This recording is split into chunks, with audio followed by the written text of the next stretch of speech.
That's very important question, and that is the main reason why we are seeing lot of young deaths. So अगर वो frequently होता रहेगा heart पे, वो बार बार तो हार्ट में प्रॉब्लम आने के चांसेस हैं.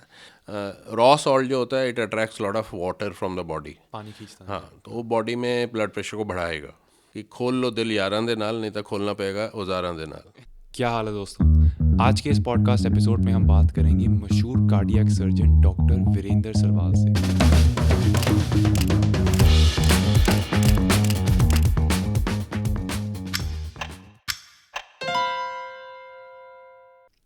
डॉक्टर सरवाल बहुत ही माने हुए, वेल रिस्पेक्टेड और हाईली स्किल्ड कार्डियक सर्जन हैं, जिन्होंने अब तक अपने करियर में लगभग 8,000 सर्जरीज करी हैं, जिससे बहुत सारे लोगों की जानें बची हैं। तो इनके पास बहुत सारा एक्सपीरियंस है। इंडिया के अलावा इनका एक्सपीरियंस फॉरेन के टॉप मेडिकल इंस्टीट्यूट्स में भी है। ये अमेरिका के सोसाइटी ऑफ थोरेसिक सर्जन्स और हार्ट वाल्व सोसाइटी के मेंबर भी हैं। डॉक्टर सरवाल ने Fortis, Apollo hospital, Batra hospital और पीजीआई चंडीगढ़ जैसे टॉप इंस्टीट्यूट्स में काम करा है। इन्होंने कई सारे रिसर्च पेपर्स भी छापे हैं और इन्हें ढेर सारे अवार्ड्स भी मिले हैं। आजकल डॉक्टर सरवाल चंडीगढ़ में अपनी प्राइवेट प्रैक्टिस करते हैं, हार्ट आई विलेज नाम के कार्डियक सर्जरी सेंटर में। इसका लिंक मैं नीचे डिस्क्रिप्शन बॉक्स में डाल दूंगा अगर आप इसे चेकआउट करना चाहें। इंडिया में हार्ट अटैक यानी दिल के दौरे बहुत ही आम हो गए हैं, तो इस एपिसोड में हम दिल से रिलेटेड कई टॉपिक्स पर चर्चा करते हैं कि जैसे हमें क्या डाइट और लाइफस्टाइल फॉलो करनी चाहिए हार्ट अटैक से बचने के लिए, कौन से मेडिकल टेस्ट हम करा सकते हैं जिससे हमें पता चल सकता है अगर हमें छोटी उम्र में दिल की बीमारी का रिस्क है। और फिर डॉक्टर सवाल अपने करियर से हमें कुछ किस्से सुनाते हैं, जैसे वो टाइम जब उन्होंने एक पाकिस्तानी बेबी पर ऑपरेट करा जो आज एक नॉर्मल ज़िंदगी जी रहा है। इस स्टोरी को इंटरनेशनल मीडिया कवरेज भी मिली थी। ये पॉडकास्ट का टॉपिक आजकल के लिए बहुत ही रेलेवेंट है, तो मैं डॉक्टर सरवाल का बहुत बहुत शुक्रिया करना चाहता हूँ हमें अपना टाइम देने के लिए। तो दोस्तों, और देरी के बिना ये है मेरी चर्चा डॉक्टर सरवाल के साथ। डॉक्टर सरवाल, 100 साल तक पॉडकास्ट में आपका बहुत बहुत स्वागत है। इस पॉडकास्ट के ज़रिए मेरा मकसद है लोगों तक साइंस बेस्ड इंफॉर्मेशन पहुंचाना, जिसकी वजह से वे अपना लाइफ स्पैन और अपना हेल्थ स्पैन बढ़ा सकें। आज के इस एपिसोड में हम आपसे दिल की बात करना चाहते हैं। आप एक कार्डियोवैस्कुलर सर्जन हैं, तो आपसे हम थोड़ी टिप्स लेना चाहते हैं अपने दिल को हेल्दी रखने के लिए लंबी उम्र तक। तो welcome to the show sir. Thank you so much, and I think it's a great initiative. बहुत अच्छा इनिशिएटिव है, बिकॉज आज की डेट में हम देखें cardiovascular deaths are increasing and it's increasing in the young patients also. हाँ जी sir. So looking at that, I think most of the people should be aware what precautions to take, what should be the lifestyle management, and what kind of exercise or other precautions they have to take. बिल्कुल जी। So it's a privilege to be here. So thank you so much sir, means lot. पहले हम शुरू करते हैं आपका background लेने से। आप इस फील्ड में कैसे गए थे, थोड़ी सी आपकी हिस्ट्री ले लेते हैं। So it started in the childhood. Whenever I used to visit the dispensaries for my own small fevers or coughs and colds, so I used to be very fascinated with the doctors sitting in the chair and asking me questions and diagnosing and giving me something. We used to give me so much of relief. हाँ जी हाँ जी। So बल्कि हमने गर्मियों की छुट्टियों में we had a group of students with us, or my friends who had एक ट्रेड खेलना और स्क्रैबल खेलना तो एक चलता था, but use to play doctor doctor also. अच्छा। सो जो कॉपीज होती थी उसमें जो बचे हुए पेजेस होते थे, that use to be our prescription. हाँ जी। And somebody will become a patient and somebody will become a doctor, and then we will write the prescription. So that was the that was the interest which got created. And coming to the cardiac field was actually my father. My father had a massive heart attack when he was very young, and I was very small. So that left a huge impression on my mind, that what the family goes through if somebody has a heart patient in the family. And those times facilities also were not there, and it was only medical management, and we had a tough time coming out of it. And God's grace, I mean, he survived and lived long with us. So, and the second episode which happened was when I was in final year. He went into gross heart failure. So that is another time. So that motivated me. So after finishing my MS, my guide was very keen that I should go into plastic or urology, looking at my surgical skills or something. But then I opted, because those times, I'm talking of 84, 85, cardiac surgery facilities was not very very great in our country. हाँ जी, हाँ So जी। they're just coming up. तो आपने India से करा था अपनी education सारी? Yeah, I did my MCH from PJ Chandigarh only. अच्छा, पीजी And, चंडीगढ़ yeah. से। So then I was in Toronto for some time as an observer. So I've been attending international conferences to get the gist of the latest technology and techniques. ठीक है doctor सवाल, moving forward थोड़ा सा सबसे पहले discuss करते हैं कि एक हार्ट अटैक होता क्या है, हार्ट अटैक क्या आती है? हार्ट अटैक का मतलब है कि जो हार्ट का मसल है, मसल को एक सप्लाई, जैसे हमारे सारे ऑर्गन्स को हार्ट पंप कर रहा है, ब्लड दे रहा है, तो उसकी अपनी सप्लाई भी उसी मेन आर्टरी में से अराइज होती है। ठीक है, सो जिसको हम हार्ट की धमनियाँ या कॉर्नरी आर्टरीज बोलते हैं। ठीक है, सो जो उसका हार्ट का muscle, heart is a pump basically, it's a pump. There are 2 chambers, 2 chamber होते हैं। एक जो गंदा ब्लड बॉडी में से आता है, सारी बॉडी में से इकट्ठा होकर लंग्स में जाता है, प्योरीफाई होके, then it comes to the left side, and the left chamber जो है वो पंप करता है उस ब्लड को, साफ ब्लड को सारी बॉडी में, वेदर इट इज़ ब्रेन और योर लिवर, किडनी है, पेरिफेरीज है। तो हार्ट की अपनी सप्लाई भी, जो उसके मसल की सप्लाई है, उसी आर्टरी से अराइज होती है। तो द बेसिकली ब्लड का पर्पस क्या है? It is carrying oxygen and nutrition to all organs of your body. So इसका मतलब उसकी अपनी सप्लाई, उसके मसल की सप्लाई भी वहीं से आ रही है। जब उस नाड़ियों में कहीं पे कुछ जमना शुरू हो जाता है, जैसे घर में एक नाली होती है, उसमें कचरा जमना शुरू हो जाएगा, तो पानी का प्रेशर कम हो जाएगा, वेदर इट इज़ किचन में है या बाथरूम में है। सो ऐसे ही जब आर्टरीज में, because of our bad lifestyle और बैड डाइटरी हैबिट्स, कुछ ना कुछ जमता है, तो उसका नैरो हो जाएगा पैसेज, उसमें ब्लड सप्लाई कम हो जाती है, ठीक है, और वो हार्ट को प्रॉपरली, हार्ट के मसल को काम करने से प्रोहिबिट करती है, उसको काम नहीं करने देगी। हार्ट अटैक का एग्जैक्ट मतलब होता है कि जब वो जो जमा हुआ है वो उस स्टेज पे पहुंच जाए, या जब या कुछ एक्सर्शन होती है या कुछ फैक्टर्स हैं जिसमें कि वो जो प्लाक बोलते हैं हम, जो जमता है उसको प्लाक बोलते हैं। जैसे कचरा होता है, कचरा जो होता है, वो जो कचरे के नीचे जो ब्लड वेसल्स रप्चर कर जाते हैं, फट जाते हैं, तो वहाँ पे एक क्लॉट बन जाता है सडनली, अच्छा, और वो आर्टरी पूरी बंद हो जाती है।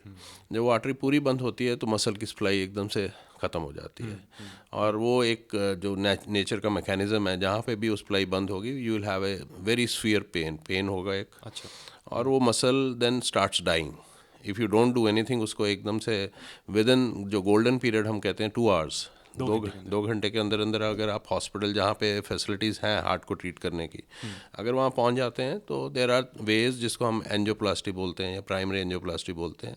हम बैलूनिंग करके उसको क्लॉट को सक भी कर सकते हैं, उसको खोल के वहाँ स्टेंट डाल के रास्ता दोबारा से एक रिकैनलाइज कर सकते हैं, जिससे क्या होता है कि हार्ट की सप्लाई रिस्टोर हो जाती है, मसल जो डेड होना शुरू हो रहा है वो बच जाता है। अगर हम उसको छोड़ देते हैं तो कुछ पार्ट मसल, जो हार्ट का मसल है, वो डेड हो जाता है। सो देर आर 3 थिंग्स। एक तो कुछ सेल्स हमेशा के लिए डेड हो जाएंगे, एंड कुछ काम करना स्लो कर देंगे। जैसे किसी आदमी को हम खुराक नहीं देते हैं, वो वीक हो जाएगा, he will not be able to work. ठीक है जी, बट जैसे उसको खुराक शुरू करेंगे, he will be up and about. तो he is not dead, he is weak. तो ऐसे ही वो सेल्स, जो कुछ सेल्स हैं बॉर्डर लाइन पे, वो वीक हो जाते हैं, दे आर नॉट वर्किंग। ठीक है, बट जब भी हम कोई प्रोसीजर करते हैं, चाहे वो एंजियोप्लास्टी है, चाहे बाईपास सर्जरी है, उसको जैसे ही ब्लड मिलेगा, they will start working again, so they will increase the heart function. ठीक है, सो हार्ट अटैक का मतलब है कि आर्टरी का सडनली बंद होना, ठीक है, एंड बंद होने के बाद मसल को डैमेज होना। ठीक है, ठीक है, ये हार्ट अटैक है। और एक और चीज़ होती है, कार्डियक अरेस्ट। एक चीज़ होती है हार्ट अटैक, एक चीज़ होती है कार्डियक अरेस्ट। तो इन दोनों में क्या फ़र्क है? सो हार्ट अटैक जो हुआ है, उससे आपका एक पोर्शन जो हार्ट का है वो अफेक्ट हुआ है, और उसमें डैमेज होना शुरू हो गया, सेल्स डेड होने शुरू हो गए, ये हार्ट अटैक। ये हार्ट अटैक है। कार्डियक अरेस्ट का मतलब है कि जो भी आर्टरी बंद हुई है वो इतना ज़्यादा बड़ी थी, या वो इतना ज़्यादा एरिया सप्लाई कर रही थी कि सडनली हार्ट काम करना ही बंद कर देता है। सो जो हमारी बीट है, जो पल्स है, pulse is basically working of the heart. So वो जब हार्ट बिल्कुल काम करना ही बंद कर देगा, it is not contracting any more, वो पंप ही नहीं कर रहा है, तो उसको हम कार्डियक अरेस्ट बोलते हैं। ठीक है, and of course then cardiac arrest ज़्यादा डेंजरस होगा suddenly, right? Cardiac arrest is life threatening. Life threatening क्या? I mean, it affects your life. I mean, you may fall dead if you don't get help. हाँ जी, अगर आपको time से help नहीं मिलती है, जिसको हम कार्डियोपल्मोनरी रिससिटेशन बोलते हैं, जिसको छाती पे पंप करना या ब्रेथ्स देना, एंड उसका पर्पस क्या होता है कि you are trying to revive somebody, किसी को दोबारा से वापस लाइफ लेके आ रहे हैं, कि हार्ट पंप करना शुरू करेगा, because there is lead period of 5 minutes. 5 minute के अंदर अंदर डैमेज होने शुरू हो जाते हैं, आपका ब्रेन डैमेज हो जाता है, बाकी ऑर्गन डैमेज हो जाएंगे, किडनी डैमेज हो जाएगी। उसके अंदर अंदर अगर आपको एकदम से पल्स पास में से कोई आपको हेल्प मिल जाती है and you can restore the functioning of heart को रिवाइव कर पाएँ तो आदमी बच जाता है। ठीक है, ठीक है। तो पहला, जैसे आपने कहा था कि इमीडिएट एक्शन लेना बहुत बहुत ज़रूरी है Yeah. To prevent damage. ठीक है। आगे बढ़ते हुए बात करते हैं स्ट्रोक की। स्ट्रोक भी एक चीज़ होता है, तो आप थोड़ा एक्सप्लेन करेंगे कि स्ट्रोक, हार्ट अटैक और कार्डियक अरेस्ट से कैसे फ़र्क है stroke? Stroke is generally basically deposit in the जो ब्रेन के वेसल्स हैं उसमें जब डिपॉजिट हो जाता है, जैसे हार्ट की नाड़ियाँ हैं, हार्ट की नाड़ियाँ छोटी होती हैं। ठीक है। इंडियन सिनेरियो में हम 2 से 3 मिलीमीटर लेते हैं, वेस्टर्न कंट्रीज़ में it's around 4 to 5 millimetre size होता है। ठीक है। जो ब्रेन के वेसल्स हैं जनरली बड़े होते हैं, they are in centimeters, 1-2 centimeter big. But जैसे हार्ट की नाड़ियों में जमता है because of the bad lifestyle, उसी हिसाब से वो ब्रेन की नाड़ियों में भी जमना शुरू हो जाता है। ठीक है। और वही जो जैसे हार्ट अटैक होता है तो वहाँ पे जब वो ब्रेन की आर्टरी बंद होती है, वो ब्रेन के किसी हिस्से को डेड कर देगी, उसको हम स्ट्रोक बोलते हैं। ठीक है, ठीक है, ठीक है, ठीक है। तो स्ट्रोक जनरली ब्रेन को ज़्यादा इफेक्ट Yeah, करता है। ठीक है। आगे बढ़ते हुए एक क्वेश्चन बहुत कॉमन था, कई लोग पूछ रहे थे कि क्या एक वैसे हेल्दी इंसान से एक्टिव रहता है जो ठीक ठाक डाइट खाता है, उसको भी हार्ट अटैक हो सकता है? सो हार्ट अटैक के कई सारे रिस्क फैक्टर्स हैं। So basic risk factor is bad lifestyle, it's a lifestyle disease. तो इसका सबसे जो इम्पॉर्टेंट है कि आपका लाइफस्टाइल अच्छा नहीं है। व्हेन आई से लाइफस्टाइल का मतलब है कि आपके डाइटरी पैटर्न अच्छे नहीं हैं, स्पेशली आज की डेट में जैसे बहुत सारा जंक फूड शुरू हो गया है which is not healthy. Lack of exercise, it's a technology age, we are sitting, I mean we have heard the terms of couch boys, or we keep on sitting on the couch and playing video games, and youngsters don't go और outside. आजकल जो agriculture jobs छोड़ के अब लोग वैसे ही वैसे ही offices आ के अंदर गए। जा हाँ, रहे हैं। सो टेक्नोलॉजी आ गई है, you are not exerting physically, ज़्यादा काम नहीं रहा है। हाँ जी, हाँ जी। But depending on the region of the country, like Punjab is very rich in the food, शुरू से ही देसी घी खाना और ये खाना, तो तला हुआ बहुत तला हुआ है, तो रिच फूड है। तो बट अगर उसको हम पुराने टाइम से कंपेयर करें तो उस टाइम पे फिजिकल एक्टिविटी बहुत होती थी, हाँ जी। पैदल जाना, साइकिल पे जाना, खेतों में काम इवन खेतों में it use to be manual ploughing of the fields. हाँ जी। अभी ट्रैक्टर्स आ गए हैं, सब टेक्नोलॉजी आ गई है। सो जो एक यंग आदमी है, जो नॉर्मल आदमी है, यू कैन नॉट से कि उसको हार्ट अटैक नहीं होगा। We have seen patients who are totally vegetarian, teetotallers, thin lean, about 45-50 kg, कोई रिस्क फैक्टर नहीं है, they are non smokers. So the why it happens because heart attack का या कॉर्नी आर्टरी डिजीज जिसको बोलते हैं, धमनियों में जो जमता है, heredity is also a big risk factor, genetics भी। जेनेटिक। हाँ जी। सो अगर अगर वो फैमिली में रन कर रहा है, लाइक समबडी इज ग्रैंडफादर और पेरेंट्स और मैटरनल साइड और paternal side, any side, I mean if somebody has a history, so it can percolate to the sibling also. So genetic एक काफ़ी बड़ा फैक्टर है। ठीक है। And then your metabolism, you may be having very good lifestyle, but what is your body metabolism, जो भगवान से मिला है या नेचर ने दिया है, मेटाबॉलिज्म कैसा है, whatever you taking, is it able to उसको डाइजेस्ट कर पा रहा है, नहीं कर पा रहा है, पचा पा रहे हो? पचा रहा है कि नहीं पचा रहा, या उसको ज़्यादा कोलेस्ट्रॉल में कन्वर्ट कर रहा है जो जमना शुरू हो जाएगा। So this is all. So आज की डेट में उसको देख के there are lot of test which have come in, जिसको हम पॉलीजेनिक रिस्क स्कोर बोलते हैं। So one should go for कि am I at risk of a heart attack और नॉट। ठीक है। छोटे मोटे टेस्ट होते हैं। ठीक है। सो it's not that somebody has a good lifestyle and he is not obese. So all those factors, negative risk factors जो हैं, वो नहीं है उस पेशेंट, और उसको हार्ट अटैक नहीं हो सकता, ऐसा नहीं है। ठीक है, समझ गया। तो आप डाइट के ऊपर थोड़ा सा पहले आते हुए आप कुछ रेकमेंड करोगे कि डाइट में कुछ खाने जो इंक्लूड करने चाहिए, कुछ खाने से दूर रहना चाहिए? So generally, when it comes to diet, it should be healthy diet. When I say healthy diet, means it should not be full of more of carbohydrates or fats.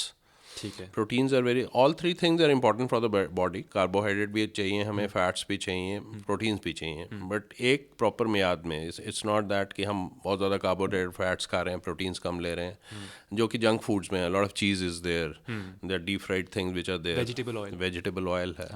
तो ये सारी चीज़ें हैं जो कि अंदर जाके बॉडी के मेटाबॉलिज्म को डिस्टर्ब करती हैं। So diet should be, if we say, it's a very very good proverb which has been created, जो American Heart Association ने बनाया है, the breakfast should be the heaviest one. Normally उल्टा होता है, हाँ जी, because most of us are into corporate and we have pressures and we have to reach office in time.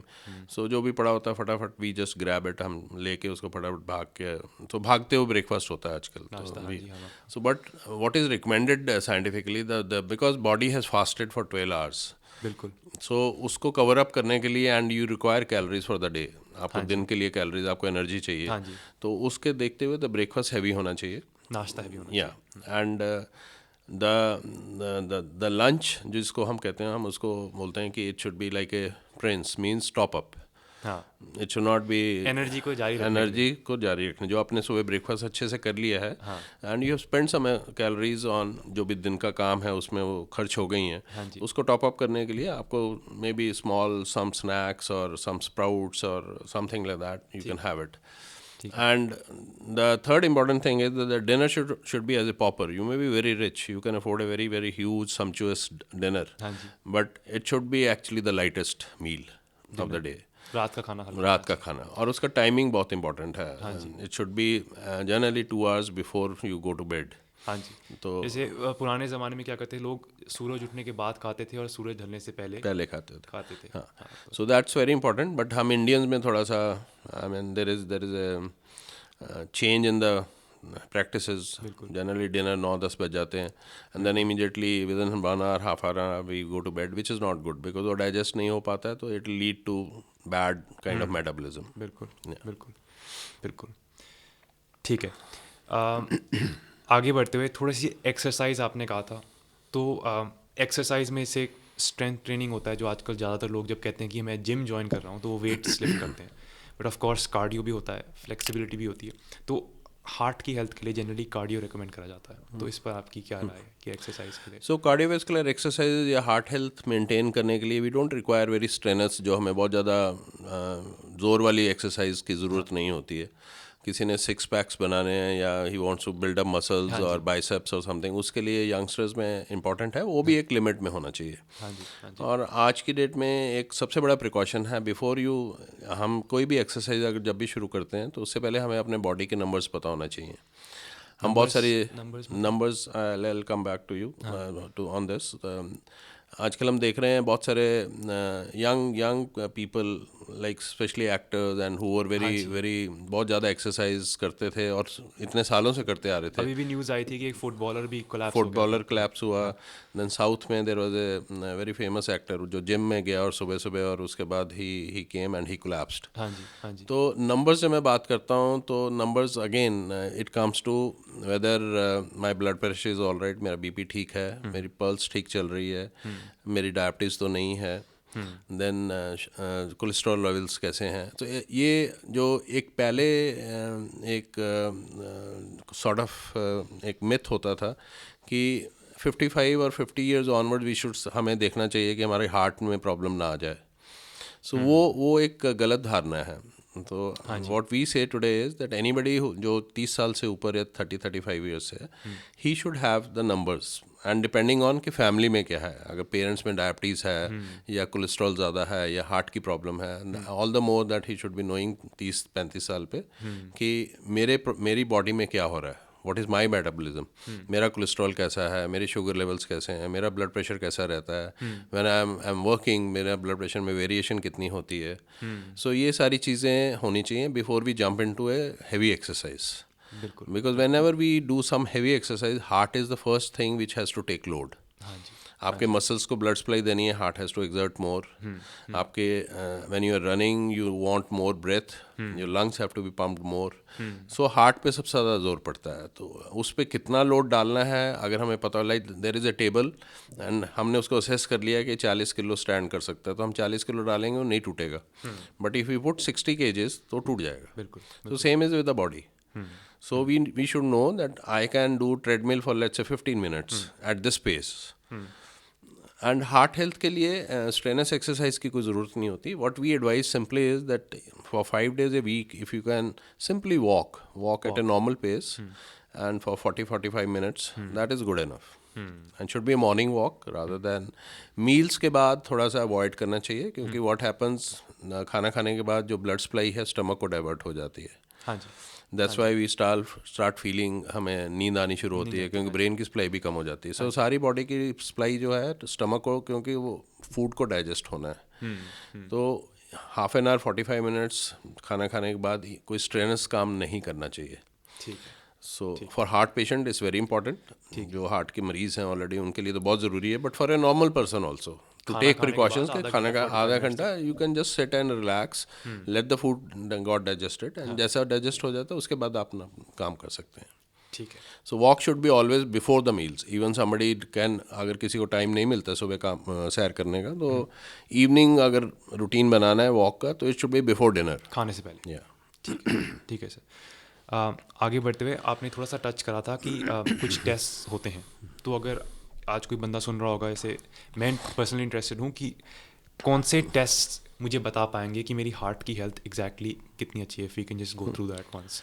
They are very simple test. इसमें कोई invasive test नहीं होते हैं, दे सारे नॉन इन्वेसिव टेस्ट हैं. ठीक है. तो कुछ ब्लड टेस्ट होते हैं जिसमें हमें अपना कोलेस्ट्रॉल लेवल पता करना है, हमें शुगर लेवल्स पता करनी है, हमें किडनी फंक्शंस पता करने हैं, लिवर फंक्शंस पता करने हैं, ठीक है. एंड जर्नल हीमोग्लोबिन कितना है, what kind of haemoglobin we are carrying. तो ये ब्लड के टेस्ट हैं. अपार्ट फ्रॉम दैट हार्ट के लिए जो स्पेसिफिक हैं, एकोकार्डियोग्राफी है. Echocardiography is simple ultrasound of the heart. ठीक है. ईसीजी.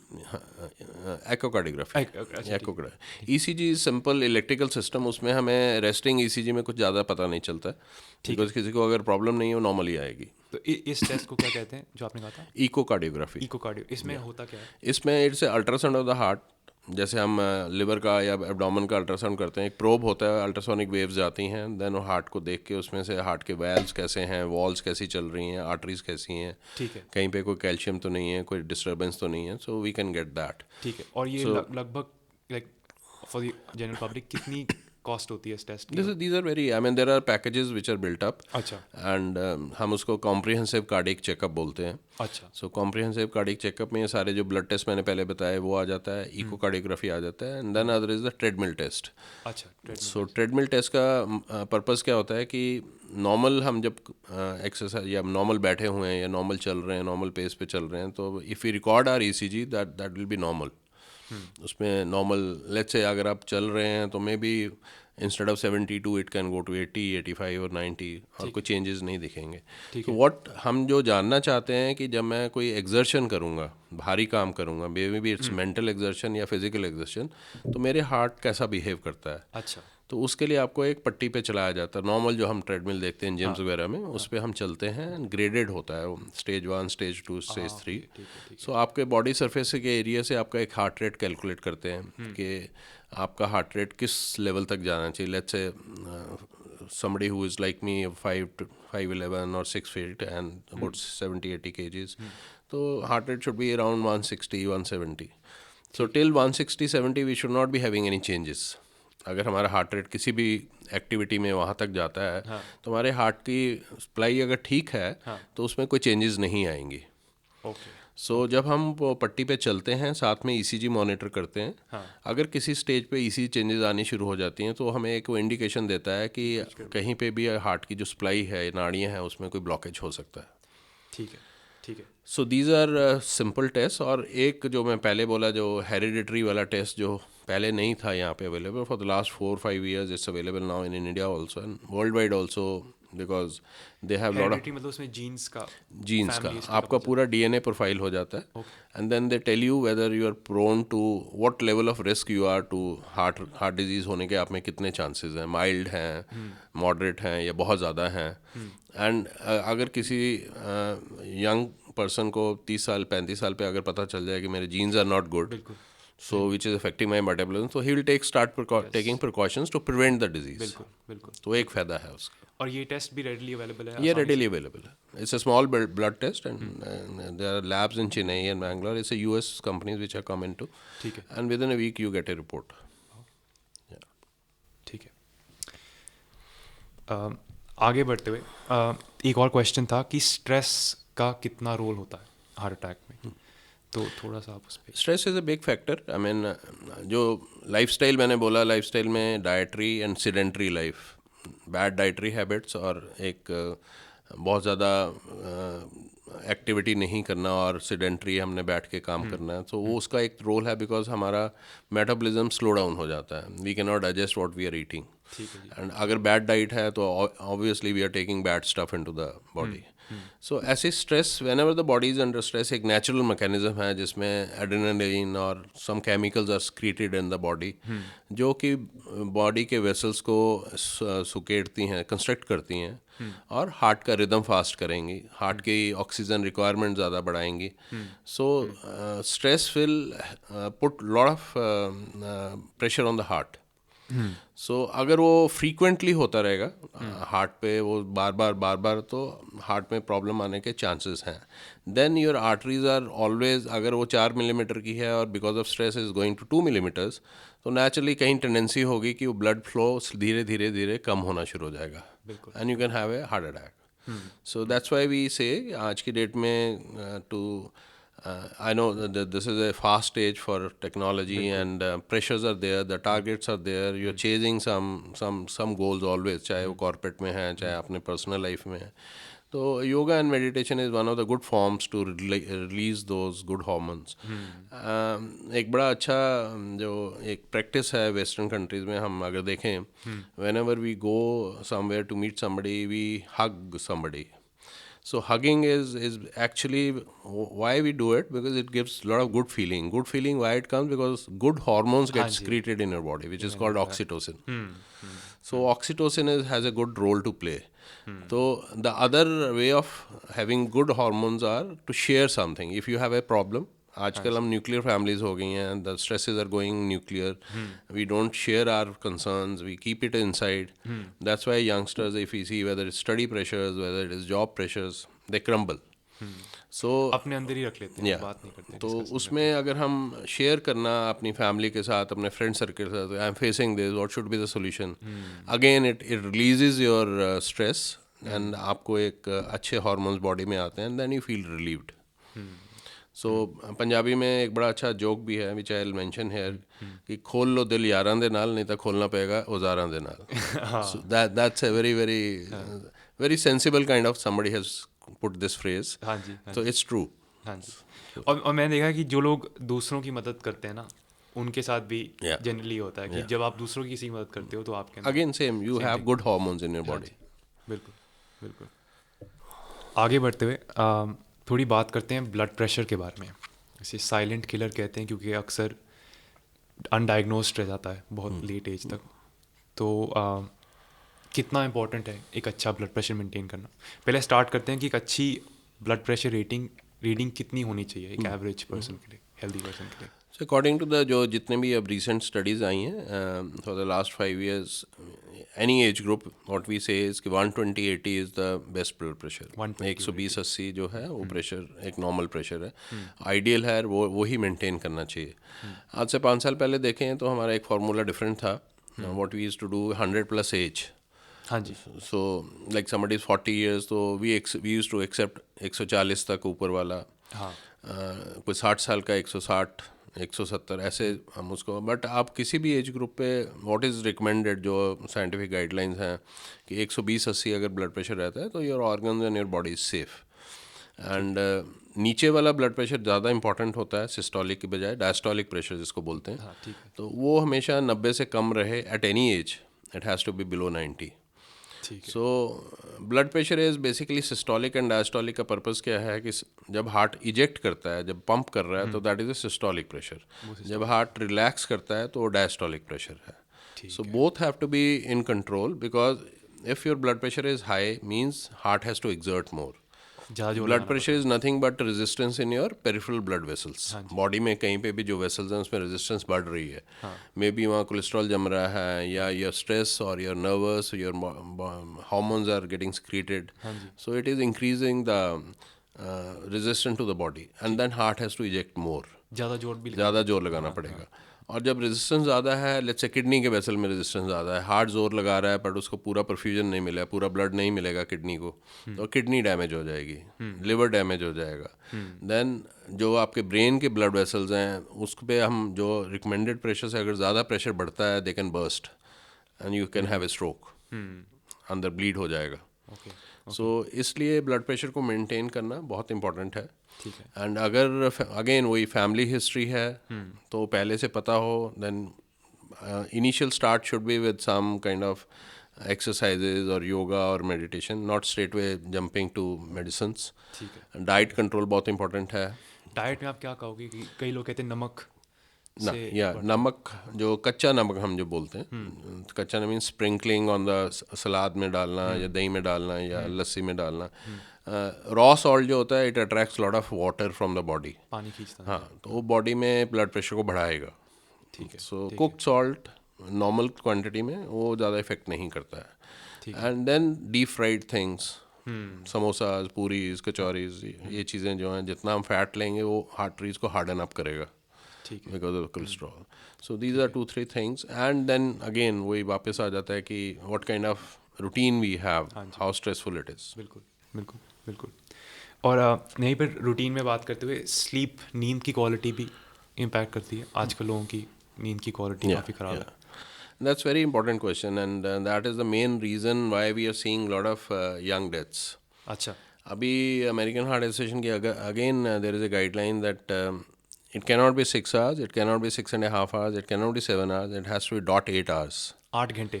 8 घंटे की स्लीप, प्रॉपर स्लीप आपको चाहिए. Should not be disturb sleep.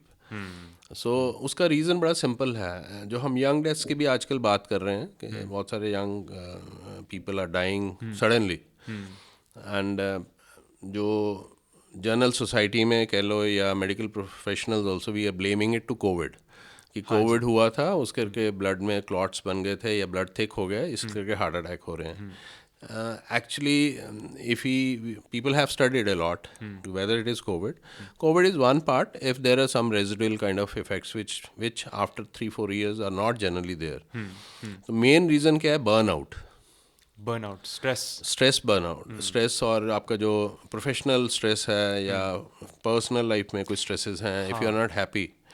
तो हम पुराने ज़माने में देखें तो even if I remember my younger days, there was a routine in the family के 9 बजे बिस्तर लगना शुरू हो जाएगा, 10 बजे you have to sleep, and 6 o'clock somebody will wake you up, either you go for walk or something or do something or get ready for the school. तो वो एक 8 घंटे की स्लीप आपको मिलती थी.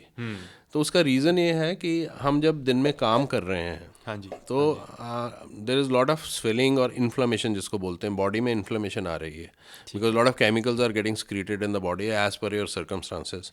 तो वो बॉडी में कहीं ना कहीं स्वेलिंग लेके आ रहे हैं. ठीक है. तो 24 आवर्स में 16 hours your body is in to work and getting swelling into the body because of your work stress और your जो भी physical काम, mental stress जो भी कर रहे हैं. हाँ जी. तो उसको हील करने के लिए, लाइक अगर हमें चोट लगती है कहीं पे, लेट्स से बाजू पे चोट लगती है, स्वेलिंग आ जाती है, it takes about 1 week to die down.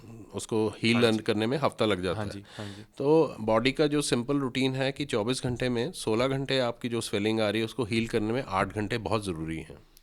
अच्छा. So it's sleep is not that you are just resting and you're away from your worries.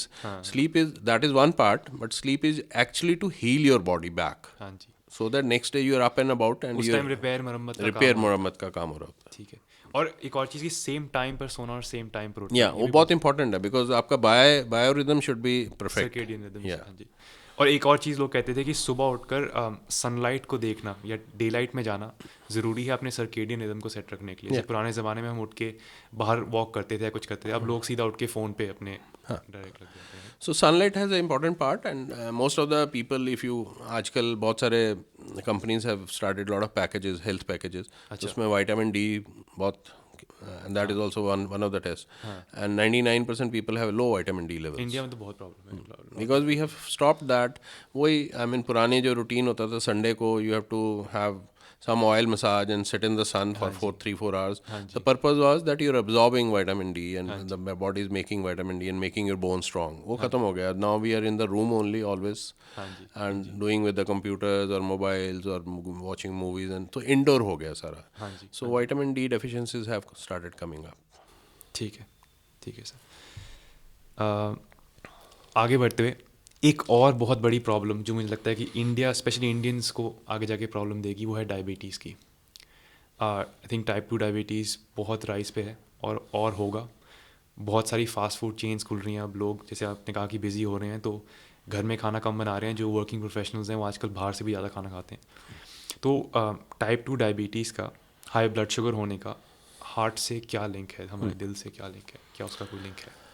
Asian countries, I mean especially India, diabetes is very prevalent, and जो WHO की prediction है by 2030 India will be the capital of diabetes and heart disease. So high circulating sugars again blood के vessels को ख़राब करती हैं. वहाँ पे फिर जमना शुरू हो जाता है, कोलेस्ट्रॉल फॉर्मेशन शुरू हो जाती है. And diabetics, type 2 diabetics are 3 times more prone to heart disease. 3 times more. 3 times more prone. जो नॉन डायबिटिक पर्सन है अगर उसको 10% चांसेस रहते हैं, 30% चांस हो जाता है he'll have a heart attack. And not only heart attack, it affects your total body. जो डायबिटीज़ है it's the worst disease to have. बिल्कुल. तो आपकी किडनीज को डैमेज करेगा, आपके लिवर को डैमेज करेगा, फैटी लिवर आ जाएगा. देन आपके ब्रेन के वेसल्स में डिपॉजिट शुरू हो जाएगा. देन योर लिम्ब वेसल्स, जो टांगों की नाड़ियाँ हैं उनमें जमना शुरू हो जाएगा. So it is kind of one of the worst kind of things. अभी हमें पिछले पॉडकास्ट में हमारे पास आई सर्जन्स भी थे, आई स्पेशलिस्ट. उन्होंने कहा था आँखों के साथ भी डायबिटीज़. आईज ऑल्सो, कैटरैक्ट्स दे कम वेरी अर्ली. बिल्कुल. दांतों के साथ भी दांतों के साथ. So diabetes is one of the worst things because high sugar levels will again create a lot of inflammation in the body and they'll attract a lot of deposits into the arteries and infections.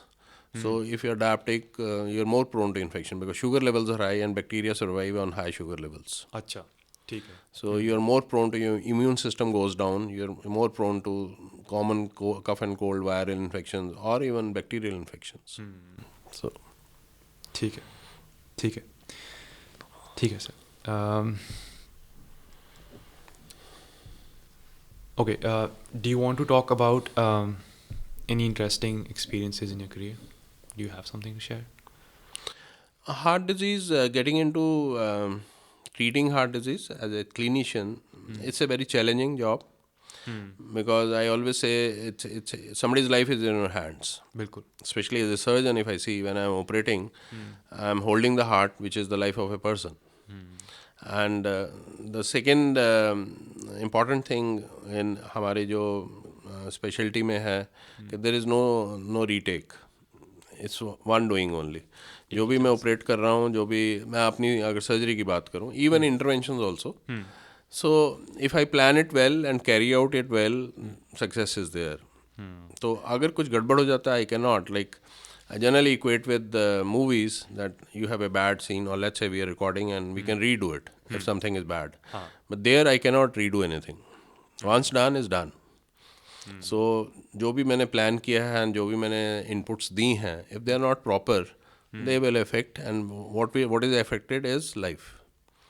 So treating heart disease is something it's very challenging and you're on your toes, especially on the surgical side. It's not that you have done a good surgery, then you're out of it and you're happy, the thing is fine and patient. No, then the post-op care starts. Because whatever हमने जो surgery के दौरान body को एक trauma दिया है या चोट दी है या सोजिश आई है, उसको वॉच करना है कि बॉडी के ऑर्गन्स कैसे रिएक्ट कर रहे हैं, चाहे वो किडनी है, चाहे लिवर है, चाहे ब्रेन है, चाहे लंग्स हैं, एंड मिनट टू मिनट उसको करेक्ट करना, दैट इज़ वेरी इंपॉर्टेंट. उसको हम पोस्ट ऑपरेटिव केयर बोलते हैं. So my speciality in cardiac surgery, it's always a team work. If I have to spend 5 hours in the OT and try to do a good job, then next 6 days is more important than those 5 hours, because you have hit somebody. हाँ जी. तो उसको कैसे body heal करेगी, because every individual का metabolism, हर एक की strength, हर एक की इम्यूनिटी, हर एक का healing process is different. No two individuals can be generalized and say that दैट 99% it will go like this. हर एक बॉडी एक डिफरेंट करती है. So to pick up the things what are getting negatives and make them correct them and bring back to the normal levels, that's very very important. And that is why I say the teamwork. Your ICU staff has to be very trained. Your colleagues, junior colleagues and anesthetists have to be very trained. So these are very challenging things. And in our specialty, the best gratification or satisfaction is that when you feel that you see a patient where you feel that no, nothing can be done, or he's in the terminal stages. So, and then you try to plan something and attempt something, and when it percolates into success, so that's most gratifying. I remember when I was in Delhi, I operated upon a 9-month-old Pakistani baby with a hole in the heart. And generally these patients, because the lung flooding is very common because of the hole, the lungs get double or triple the volume of the blood which should from the normal. Hole में से जाके वो lung में जाता है सीधा. And that's why they are into constant infections, small babies. There's difficulty in feeding, then difficulty in growing up, failure to thrive. ये सारी प्रॉब्लम शुरू हो जाती हैं. So he was a child of a chartered accountant who used to work in US also for 6 months, and he was in Karachi based. So US surgeons also refused that he cannot be operated. So he came here. He was related to third secretary of Pakistan embassy, and we evaluated. Touchwood with us. I mean, we could control the infection fast in 5 days, and we went ahead. And he was 9 months old, and if you see the pictures, he was a pygmy kind of a baby, small baby. And today he is about 20 years, and he keeps sending his photographs as he started growing. Wow. Went to school and then started playing basketball. Then he's a tennis player. Wow. So these are heartening things, and that you could change somebody's life. Yeah. Where somebody was not surviving, and in God's grace, you helped him survive and grow. Wow. Yeah. Wow. So that is good kind of feeling in our specialty. What's सबसे लंबी surgery आपको कोई याद है जो आपने करी होगी? Yeah, there are many. I mean, that's what I'm saying. Every individual, हर एक आदमी के body का response different होता है. It's not correcting a car's carburetor or battery or something that you pick out something and put the new one in, and the car starts. Because the other parts of the car are not to respond. Here, when you are doing surgery on the heart, the whole body has to. It's not heart surgery. It's a stress on the whole body. जिसमें जो kidney भी है, liver भी है, brain भी है, then your guts, all organs undergo a lot of stress. हाँ जी, बिल्कुल, of course. So there are times when whatever you have planned that doesn't go well, and then you have to put some time to bring it back to that level. And I remember spending about 12 hours also in the OT continuously. Wow. And then not only that, once you come out of the OT, 4 days into the ICU, you don't go to sleep. You have to sit there. You have to see that something doesn't get missed. So they are longish surgeries, and today the technology has improved a lot. What we are doing is a beating heart surgery for almost जितनी भी हम नाड़ियों की blockage की bypass की बात करते हैं, वो बीटिंग हार्ट पे होता है. पहले हम पंप पे जाते थे, हार्ट को अरेस्ट करते थे, रोकते थे, हार्ट को रोकते थे हम. तो जो कि 60 मिनट 45 मिनट हार्ट रुकता था. बाईपास कंप्लीट होने के बाद उसको वापस लेके आते थे. तो आजकल हार्ट बीट करता रहता है, साथ साथ बाईपास हो जाता है. सो उस टाइम पे बॉडी पे स्ट्रेस ज़्यादा आता था. अच्छा, कॉम्प्लिकेशन ज़्यादा होती थी. ठीक है. सो उसको टैकल करने के लिए sometimes you have scheduled A surgery जो 4 घंटे की है, वो 12 घंटे भी चलेगी, कई बार 18 घंटे भी चलती थी. और sometimes you have done a surgery, you come out of the OT after 6 hours, again you have to go back in after 2 hours, and then again spend about 10 hours to stabilize. तो आज की date में things are very well improved. Rarely we find all this. So when we say the risk level has gone down to 1%, 1% इज 1 in 5,000 or 10,000 may create problem which is unexpected. But most of the time it is planned. और आप क्या आपको लगता है कि आगे जाके जैसे टेक्नोलॉजी आ रही है, एआई आ रहा है, so surgeries will get even better, और जैसे टेक्नोलॉजीज आएंगी तो Of course, surgical field में robotics is already coming in. So robotics has picked up in general surgical side, चाहे वो गॉल ब्लैडर के ऑपरेशन हो या हर्निया के ऑपरेशन हो या गायनी के ऑपरेशन हो, यूट्रस रिमूव करना है, तो उसमें रोबोटिक्स काफ़ी आ गया है. And precision has come in. Heart में प्रॉब्लम क्या थी कि to put the robotic arms into the chest, अच्छा क्योंकि you are sitting on a console. It's just like playing, I always equated with video games. हाँ जी हाँ जी हाँ जी तो आप कंसोल पे काम कर रहे हो and your surgeon is basically the arms of the robo now. हाँ जी तो surgeon is not standing on the side of the patient. आपके साइड पे कौन खड़ा है कि आपके paramedical staff who has to adjust the robotic arms कि किधर को जाना है, क्या एंगल देना है, एंड आप उसको कंट्रोल कर रहे हो sitting away at a console. The challenge in the heart surgery for robotics was that how to put the instruments behind the heart because there is no space behind the heart. तो ऊपर की surface में between the flat bone जिसको हम sternum बोलते हैं और heart के बीच में एक जगह होती है, लेट्स से 2 inches 3 inches. तो you can still put the instruments there and do a fine needle holder grafting or something like that. The challenge is that how to go behind the heart especially when it is beating. Or even if you have arrested the heart, how to lift the heart to a level where you can put the instruments and stitch it. So it is in the early stages. Bypass के लिए तो बहुत early stage में है. Robotics में जो अब आना शुरू हो गया है, valve को change करना become easy हो गया because valve has to be changed by stopping the heart and opening the chamber. ठीक है. हार्ट को रोकना पड़ता है, उस चैम्बर को खोलना पड़ता है, खोल के पुराना वैल्व निकालते हैं. तो उसको करने के लिए robotics is quite successful and it's coming up. It's hardly अगर हम दुनिया में देखें 3-4 हज़ार प्रोसीजर हुए होंगे, बट धीरे धीरे धीरे कोशिश की जा रही है कि हम उसको करें. But personally I feel as surgeon हम जब ट्रेन हो रहे थे, हम ग्रू अप, तो उसमें एक सर्जिकल रिजल्ट्स को ठीक लाने के लिए एक बड़ी इंपॉर्टेंट चीज़ बोली जाती थी. The feel of the tissues is very very important कि what kind of surgery you have to do. अच्छा हर एक बॉडी का अलग टिश्यू है. ठीक है. सो एल्डरली पीपल वहाँ पे फ्रेल या वीक टिश्यूज़ होंगे, you have to handle with care. Young patient में strong you can handle it anyway. और समबडी हु इज़ इन्फेक्टेड और who has gone into inflammation, swelling आ गई, उसके टिश्यूज़ बहुत डिफरेंट होंगे. तो feel of the tissues for a surgeon is very important.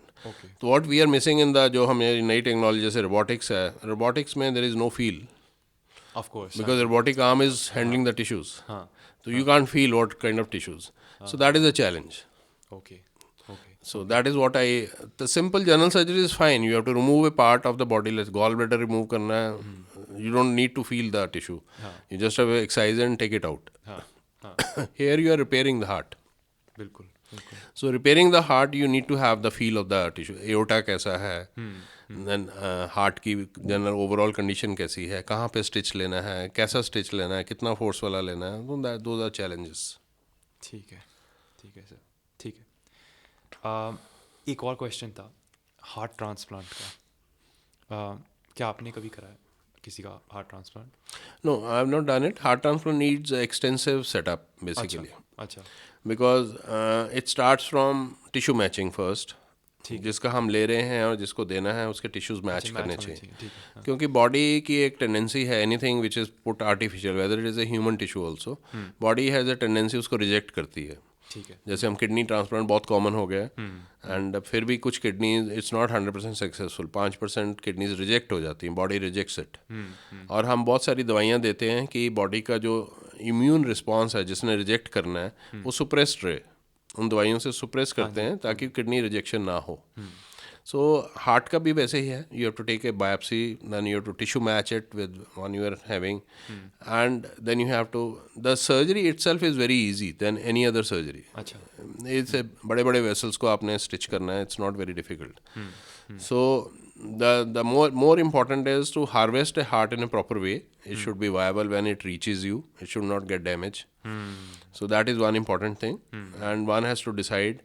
पहले जो चैलेंज था, जो अभी 500 साल से हम नहीं देख रहे हैं, and things are becoming better in India, especially religious background, that nobody will donate any heart or any other organ. अच्छा. तो अब organ donation is a campaign and a lot of people are accepting, and especially trauma patients who cannot make it and they become brain dead जो हो हाँ जाते जी, हैं, हाँ जी.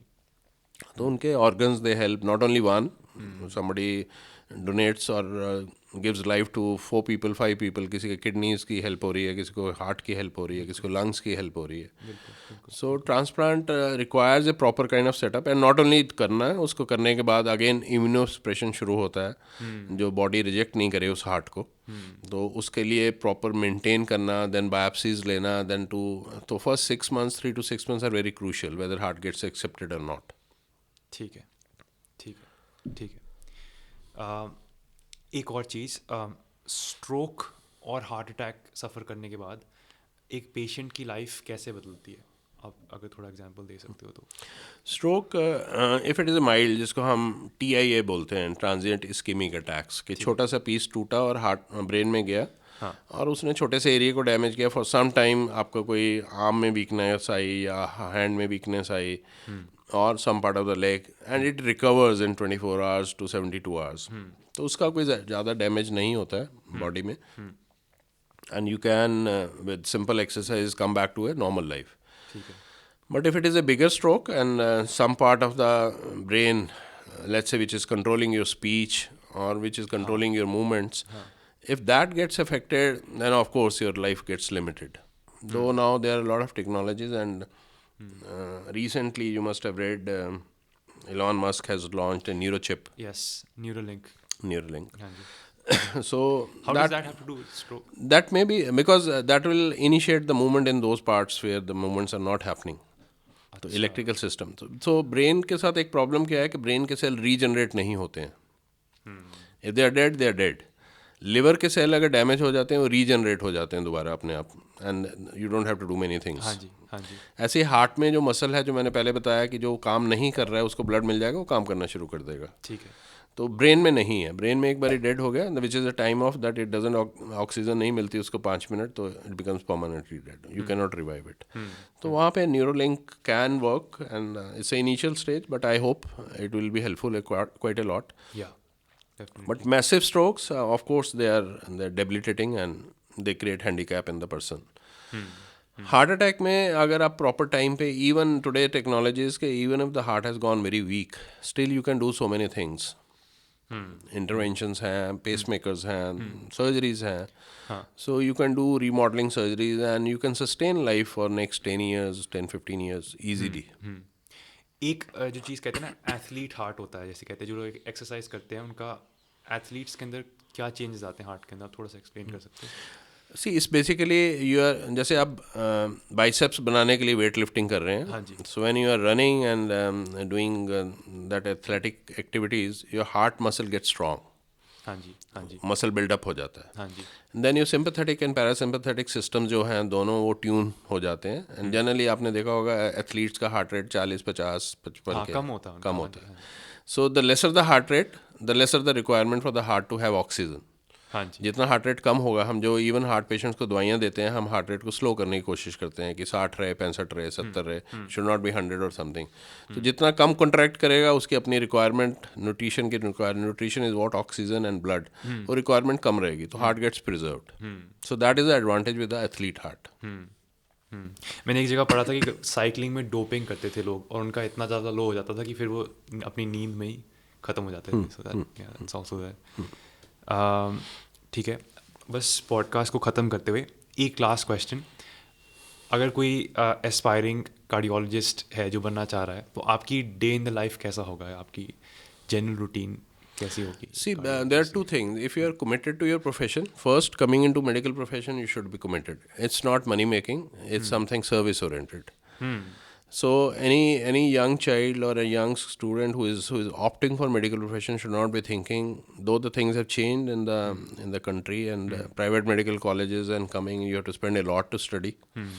So obviously mindset ये बन जाता है कि let's say I have spent 2 crores, I have to earn 3 crores. Yes. So medicine is not about money. Medicine is about serving somebody. You're serving somebody life, and it's your duty. you're trained to do that. It has no other compensations. So if you start thinking कि हाँ मैंने 2 घंटे लगाए मेरे को तो कुछ पैसा नहीं मिला, तो that becomes negative. बिल्कुल. So if you're committed to your profession, yes, I'm into a profession which God has given me some skills or some knowledge through somebody and given me opportunity to serve. See, what is humanity? Humanity is basically to help each other. हाँ जी, एक दूसरे की मदद करना. So medicine becomes holistic, or our oath and all that, to every human being I'll give my services to my best. बिल्कुल. This is the oath we take. Yeah. So that concept is not limited to only taking oath. It has to come inside from inside the feeling that my prime goal is to serve somebody, help somebody who is in crisis. बिल्कुल. My profession is whosoever comes to me, he is sick, he is anxious, and he wants relief. बिल्कुल. He's not coming for buying luxuries or something. He's basically here to sustain his life. Whether it's simple cough and cold, he's not able to do his job, he's not able to attend his family, he's not able to attend his daily routine. So he is basically aggrieved. He's under. So my duty is to help him out, come out of that. So first is that anybody coming into medical profession, he should be committed that I'm going into a profession where I'm not looking at money, I'm looking at something different, that I'm feeling happy that I'm helping somebody, and I'm getting gratification out of that, which is equal to money or not money. And money is a byproduct. In medical profession, it's a byproduct. If you are doing a good job, you may not be Ambani's or Adani's or somebody, but you will be somewhere reasonably placed in the society. So that should be the thing. When it comes to cardiology, you should be knowing that it's a stressful specialty, cardiology or cardiac surgery. Today's time, worldwide, the seats for cardiac surgery and cardiology are going vacant. Last year data, if you see, out of 175, only 50 people elected cardiac surgery as their super specialty. So 125 seats went vacant. Even in cardiology, 25% seats. The reason is that there is no day and night in our specialty. You can be woken up at 2 o'clock, you may be tired, you have come out of surgery at 9 o'clock, you have done 3 cases, there is an emergency at 4 o'clock, you have to go up. So it's a time like gynae, ops and gynae. Ops is very taxing. I mean, when the baby will get delivered, you have to watch, you have to wake up, keep yourself awake whole night. So cardiology, not only that, you have to devote your time, the very, very stressful in the sense that your personal engagements get cancelled. You don't get time to get socializing and attending to your family functions or something. So you have to think of all those things, and if you have still the zeal to go for it, it is most gratifying, because as I said earlier, it's giving somebody a second life. It's not you, it's God giving through you, but it's your efforts that are putting somebody into a proper shape who can have a quality of life in future and devote it to his profession or to the family. So it's very gratifying, provided we understand these two things, that medical profession is not about financials or commerce, and secondly, cardiology is taxing. I'm taking it, I have to be. I cannot say no. I cannot say मैं 10 बजे तो आया था अभी, अब 2 बजे फिर मैं कैसे आऊँगा. Of course there are teams dwelled in the most of the hospital, but still somewhere you may be required. So it's a good specialty. It's a very, provided the younger generation, which I see, wants an easy way out into getting established commercially or something. It's not in India, in worldwide. I mean, if I have to tell you, in US, the most popular specialties are radiology and dermatology. Excuse me. So which doesn't require any emergency work or something. It's a 9 to 5 job. You go there, read the reports and give it. It's not taxing. You are not treating the human being. Same as dermatology, you have to just prescribe creams or something. Aajkal laser aa gaye. And these are all very safe kind of. So it's nothing which is, you're dealing with life. Yes. So people say, and not only that, only medical profession, there are a lot of professions which come in, people say, you're making this much, I can make in 2 hours this much. So that is the concept. It's a change in the feeling and the thinking what it used to be. I guess आपको अंदर से बहुत strong drive होनी चाहिए दूसरों की मदद करने की, service करने की. And then automatically. And money is the byproduct. It's a byproduct. Your name, fame, money, it's all byproduct. Once you exert, I mean, when I came into practice, my distant Mamaji, I mean, he was trustee of Ganganam. He told me one thing, don't bother for anything else but for your patient. He is the main priority. Yeah. बाकी सब कुछ आ जाएगा आपको, नाम, awards, ये वो सब कुछ मिल जाएगा। And it is true, I try to follow it, and I think first year onwards I was convinced that he is right. Yeah. Yeah. So that should be the passion with you if you want to carry on. ठीक है sir, Yeah. ठीक है। Wow, thank you so much. आप बहुत बहुत busy हो, आपने फिर भी हमारे लिए टाइम निकाला। No, no, thank you. It's a Thank you, sir. privilege, and I feel happy that you can guide some people and saving their lives and making more fruitful. Yes, Yeah. Thank you. तो दोस्तों, मेरी आशा है कि doctor Sarwal के साथ हमारी ये चर्चा से आपको दिल के बारे में कुछ जानकारी मिली होगी, जिसके द्वारा आप अपने आप को और अपने फैमिली मेम्बर्स को दिल की बीमारी से बचा कर रख पाएंगे। अगर ऐसा है तो इस वीडियो को लाइक कीजिएगा, इसे शेयर कीजिएगा, चैनल को सब्सक्राइब कीजिएगा ताकि हम आगे बढ़ पाएँ और ऐसे और टॉप के डॉक्टर्स को इस शो पर ला पाएँ। एज ऑलवेज, चलते फिरते रहो। अगले वीडियो तक, एंड टेक केयर।